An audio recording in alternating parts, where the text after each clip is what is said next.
നമ്മുടെ വീടുകളിൽ കോമ്പൗണ്ടിൽ ലൈറ്റ് പല വീടുകളിലും ഉണ്ടാവാറില്ല.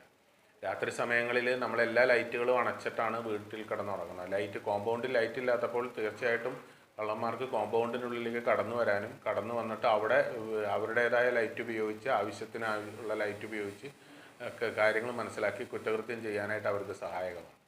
പൊതുവായൊരു കോമ്പൗണ്ടിൽ നമ്മൾ ലൈറ്റ് തെളിച്ചിടുക. അതുപോലെ തന്നെ അലക്ഷ്യമായിട്ട് പല മാരകമായ വസ്തുക്കളും നമ്മുടെ പറമ്പിൽ നമ്മൾ സൂക്ഷിച്ചിട്ടുണ്ട്. ഒരു കോണി ആയാലും അതെ, കമ്പി, അതുപോലെയുള്ള ഉപയോഗശൂന്യമായ പല വസ്തുക്കളും കള്ളന്മാരെ സംബന്ധിച്ചിടത്തോളം കൃത്യമായിട്ട് അത് ഉപയോഗിച്ച് മോഷണമോ അല്ലെങ്കിൽ കുറ്റകൃത്യങ്ങളോ ചെയ്യാൻ സാധിക്കും.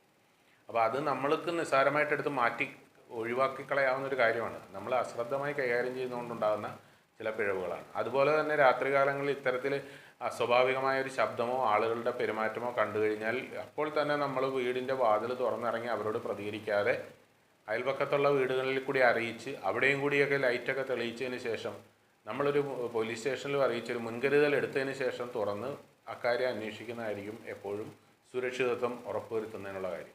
കൂടാതെ വീടിനുള്ളിൽ നമ്മൾ കിടന്നുറങ്ങുന്ന സമയമാണെങ്കിൽ പോലും വീടിൻ്റെ ബാക്ക് ഡോറ് പല സമയത്തും അലക്ഷ്യമായിട്ട് നമ്മൾ പൂട്ടി സൂക്ഷിക്കാറുള്ളതാണ്. പേരിന് മാത്രമുള്ള ഒരു സുരക്ഷാ സംവിധാനമാണ് മിക്ക വീടുകളിലും ഈ ബാക്ക് ഡോറിലൊക്കെ കാണാറ്.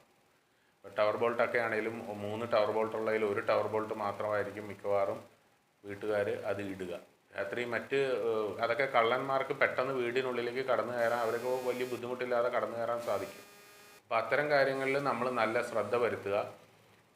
വീടിൻ്റെ പിൻഭാഗത്തുള്ള വാതിലുകൾ കൃത്യമായി അടച്ചുറപ്പുള്ളതാണെന്നും ലൈറ്റുകളെല്ലാം പ്രോപ്പറായിട്ട് വർക്ക് ചെയ്യുന്നുണ്ടെന്നും തൊട്ടടുത്തുള്ള വീട്ടുകാരൻ്റെ, അയൽവാസിയുടെ, സുഹൃത്തുക്കളുടെ ഫോൺ നമ്പർ നമ്മുടെ മൊബൈൽ ഫോണിൽ ഉണ്ടെന്നും ആ മൊബൈൽ ഫോൺ കൃത്യമായി ചാർജ് ചെയ്ത് നമ്മൾ ഉറങ്ങുന്ന സമയത്ത് നമ്മുടെ അടുത്തുണ്ട് എന്നും ഒക്കെ നമ്മൾ ഉറപ്പ് വരുത്തി കഴിഞ്ഞാൽ തന്നെ നമുക്ക് കുറേ കൂടി കാര്യങ്ങൾ നന്നായിട്ട് കൈകാര്യം ചെയ്യാൻ സാധിക്കും. കൂടാതെ പോലീസ് സ്റ്റേഷൻ്റെ ഫോൺ നമ്പർ ഒരാവശ്യം വരുമ്പോൾ മാത്രം അന്വേഷിക്കുന്ന ഒരു അവസ്ഥയാണ് ഇപ്പോൾ ഉള്ളത്. നമുക്കൊരു പൊതുവായിട്ട് ഇപ്പോൾ റോഡിലൂടെ നടന്നു പോകുമ്പോൾ സംശയകരമായ ഒരാൾ പോയി കണ്ടു എങ്കിൽ നമ്മൾ അപ്പോൾ അറിയിക്കണമെങ്കിൽ രാത്രി സമയത്ത് നമുക്ക് ആ ഫോൺ നമ്പർ കിട്ടാൻ ചിലപ്പം ബുദ്ധിമുട്ടുണ്ടാകും. അപ്പോൾ എല്ലാവരും പോലീസ് സ്റ്റേഷൻ്റെ ലാൻഡ് ഫോൺ നമ്പറുകൾ ഫോണിൽ സൂക്ഷിച്ചു വെക്കുക. അത് എപ്പോഴും നമ്മുടെ സുരക്ഷിതത്വത്തിൻ്റെ ഏറ്റവും പ്രധാനപ്പെട്ട ഒരു സൂചനയാണ്. അപ്പോൾ അത് ചെയ്യുക. അതുപോലെ അസ്വാഭാവികമായ ആളുകളെ കണ്ടു കഴിഞ്ഞാൽ ഉടൻ തന്നെ അത് റിപ്പോർട്ട് ചെയ്യാനുള്ള ഒരു താല്പര്യം എല്ലാവരും തന്നെ കാണിക്കണം. ഇത്തരം കാര്യങ്ങൾ ശ്രദ്ധിക്കുക. പ്രധാനമായിട്ടും ഒഴിഞ്ഞു കിടക്കുന്ന വീടുകളുണ്ടെങ്കിൽ, കാട് കയറി ഒഴിഞ്ഞു കിടക്കുന്ന വീടുകളുണ്ടെങ്കിൽ അത് അവിടുത്തെ പഞ്ചായത്ത് മെമ്പറുടെയും SHOൻ്റെയൊക്കെ ശ്രദ്ധയിൽ എല്ലാവരും കൊണ്ടുവരണം.